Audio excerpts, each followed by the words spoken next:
Hey guys, welcome to week 5. We have moved into our physics unit, so we'll come back to this week 5 stuff in just a second. A couple things I wanted to show you. Alright, so if you scroll down, keep going till you find, we'll come back to the science notebook in a second, to the tutoring. Okay, so here when you click on these, you'll see the links for my tutoring and Miss Henning's. So we passed the first 3 weeks and now we've shifted into a more normal tutoring schedule because we have other things to do like meetings and whatnot. So if you want to come to tutoring with me, you'll click on this and you'll find my Zoom link, and the actual times there, like the PM is 2 to 2:45 and the AM is 7:45. Okay, so you can come to the tutoring with me here, right? Or if it's Monday after school or Thursday morning, you go to Miss Henning. If you don't know who Miss Henning is, she's the other 6th grade science teacher. You know, I'm pointing because you can see her room, right? We plan together. We have all the same activities. We can see each other's classrooms. So she can help you out just as much as I can. I don't dare say she's nicer than me. Okay, so don't sit in confusion or going, I don't know what to do. Come to tutoring, all right? And then obviously there are these videos that you can watch to go back over to hear me explain it one more time. Okay, but just want to make sure you're aware of the new tutoring schedule. Okay, we put in, let's see, some stuff into our new science notebook. So when I go to look at that, okay, when I go to look at that, you'll scroll all the way down to the bottom. Oh, sorry, thought I had it open. I did have it open. It's at the top. Oh well. So I'll scroll down once it decides it wants to open for me. You can do it, Google Classroom. Okay, all the way down. We have added a physics divider, just like we did for the science boot camp. Right. So do your best if you don't remember how. And then we took our potential versus kinetic energy notes today. Okay, so that is there. And I'll talk you through this, but copy this down into your science notebook. The TEK is to compare and contrast potential and kinetic energy. All right, so we have to know what they are, and then we'll talk about how they're different. So potential energy, we nickname that PE, not physical education, potential energy. All right, and there's 3 kinds. You got gravitational. All right, obviously you hear the word gravity inside of gravitational, and we call that the energy of position. What's nice is position and potential both start with P, so that's a little memory trick for you. Okay, the thing about gravitational potential, that's the potential for gravity to act on you. So the higher up you are, the longer gravity can pull on you. So, you know, you hopping off your bed, no big deal. You're probably going to be okay. But if you hop out of an airplane without a parachute, that's not going to end so well. Okay, so the further you fall, you speed up every second that passes, and you'll eventually reach what's called terminal velocity.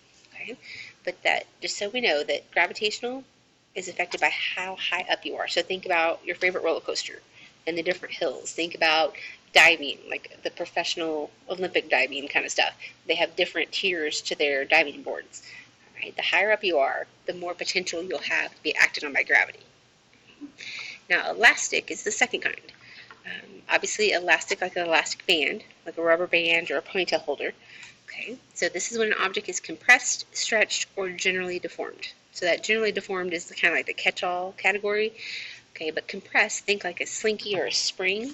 Even in your like favorite click pen, if you take it apart, there's a spring inside that keeps it functioning properly.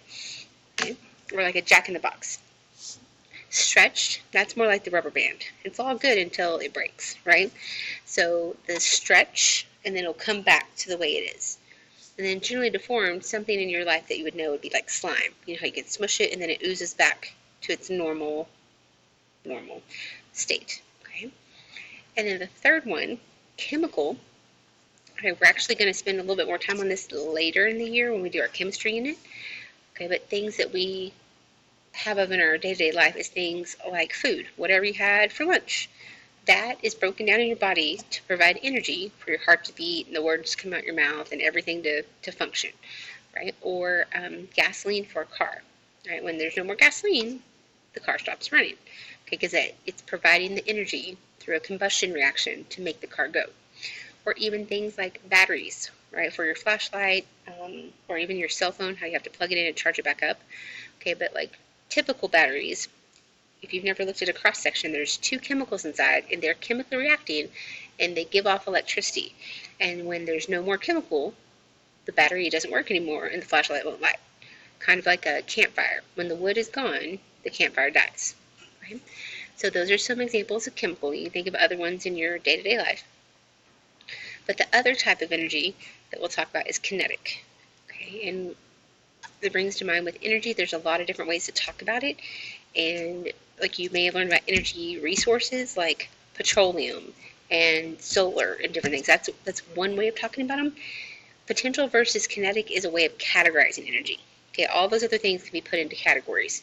So we'll dive into that a little bit more. Okay, but just know that I can, if I took a group of kids, I can split them up into boys and girls, or I could split them up into light hair and dark hair, or I could split them up into basketball players, non-basketball players, whatever. It's the same kids though. Okay, that's kind of the same thing with energy. Now with kinetic, that K-I-N-E, that word part means movement. All right. Now when you go off to college, you still have to take PE classes, but they don't call it PE because this is college and you're paying them money. So they call it kinesiology, which is the study of movement. All right. So you may take bowling or golf or fencing. Okay. So they have a lot of cool options, but just know kinesiology is the study of movement, or the kinesiology classes. All right. So you'll see this word part often in science. So start getting it up here in the brain. But this is real simple. It's the energy of movement.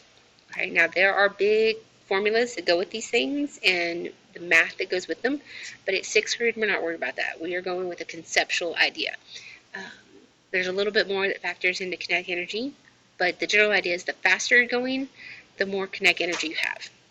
All right, so think about like a ball rolling across the floor. It can be rolling really slow, okay, or it could be going really fast. Think about it like if it hits you in the leg. Eek. Right? The one that's going faster is going to hurt more. Okay.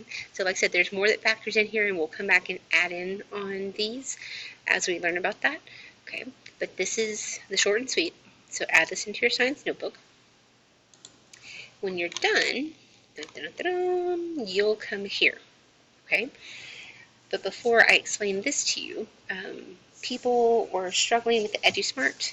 Okay, like they thought they were done, but they're not. Like there's a lot of people who turned it in. It is not done.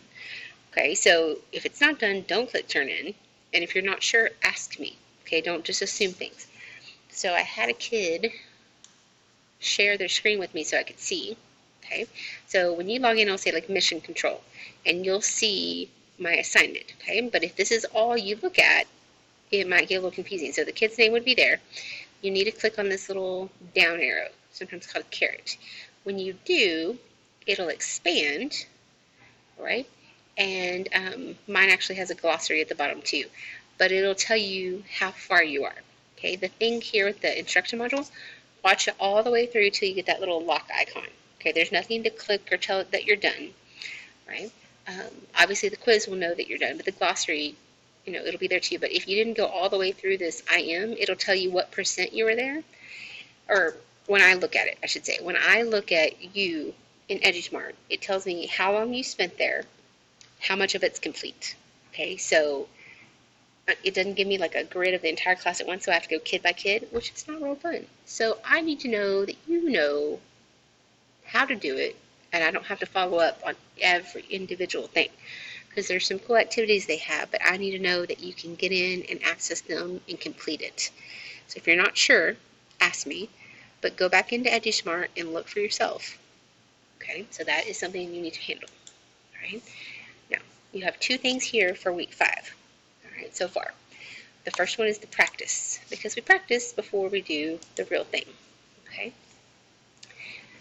make sure you understand the instructions and you follow them. Okay, so use your notes. You got it. It's what number 1 says. Number 2 says justify your choices by explaining how each picture demonstrates the energy type you selected. Okay, it's 50-50, y'all. Like, is it potential or is it kinetic? Okay, I'm fully confident in your ability to pick. Here's where you're going to have to put your brain power. Okay, use full, complete sentences. I know you know how. Avoid the word it. Don't put it is moving. That's like the least descriptive sentence ever. I don't know what it is, and I don't know what you mean by moving. Okay, so unless you have previously in the sentence called it out, don't use the word it. Okay, and then double check your spelling and grammar. Like, hey, the first letter should be capitalized. There should be a period. I know you know these things. So I've given you an example sentence to build off of, right? Notice the picture here. That's not random, okay? So for this, the bowling ball has kinetic energy. Now, mind you, this is just a picture with a bowling ball. It's not actually like what you'll see here, okay? The bowling ball has kinetic energy because it is rolling down the lane towards the pins. So I've identified that it has kinetic energy. I've called it by name, and I explain why, okay? Not just the ball is moving, okay? Like a real sentence, so someone can have a visual idea in their head about what you're trying to convey. Okay, so for like number one, which type of energy is being illustrated in the picture? Okay, so you see what's going on here. Picking it's not hard, it's potential. Okay, and then obviously this one's kinetic, but as far as the explanation and what would go here, I would say the boy has potential energy because he's standing still on the board, on the diving board, excuse me, above the water. Right, so the boy has potential energy because he is standing still on the diving board above the water. Right, nothing crazy. And then the second one, the boy or the diver, that's fine, has kinetic energy because he is diving into the water. Okay, that type of thing. That's what I'm looking for, not just he goes down. Real sentences. Okay, so there's a couple of different pairings of this that I need you to go through. Okay, then once you've practiced, you'll come here and do the knowledge check. Okay, so you'll knock this out. It's pretty fast. Okay, this one right here is due the day after I have you at midnight. Okay, so get that knocked out, and it definitely will be a grade. Right? Have any questions? Send me an email. Send me a message on Google Classroom. Okay, come to tutoring. Hope you'll have a good day.